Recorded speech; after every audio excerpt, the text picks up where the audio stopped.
Hello friends, এই দেখো বেরিয়ে গেছি সেদিনে সেই বিশেষ মুহূর্তটা শেয়ার করার জন্য। আর এই ক্লিপগুলো আমি ধরে রেখেছিলাম যাতে স্মৃতি হিসেবে রয়ে যায়। তো সেগুলো এই দেখো চেম্বারে গিয়ে বসেছিলাম, সেগুলো তুলেছি। আর কিছুক্ষণের অপেক্ষা, এক্সপিরিয়েন্সগুলো শুনি চলো। না না তোমাকে কি কালো লাগে না? হবে হবে না কেন? কাগজ দিয়ে কি বাকিং দিয়েছ? ও কি হয়েছে গো? আমি জিতে গেছি, আমি জিতে গেছি বাবা। মেয়ে হয়েছে।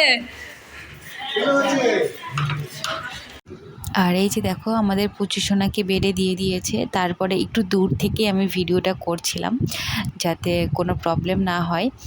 আর তোমাদের মানে আমি তো সেদিনকে খুবই এক্সাইটেড ছিলাম আর খুশি ছিলাম সবথেকে বেশি। তার থেকেও বেশি তোমরা ভালোবেসেছো। আর সেই আনন্দে আমি বাড়িতে এসে ঝপাঝপ চিকেন রান্না করে সবাই মিলে খেয়ে রিল্যাক্সে একটা ঘুম দিয়েছিলাম। আর তোমাদের কেমন লেগেছে ভিডিওটা জানিও অবশ্যই ভালো লেগেছে, কারণ তোমাদের ভালোবাসাটা আমি দেখতে পাচ্ছি অলরেডি। এইভাবে পাশে থেকো, সাথে থেকো। টাটা।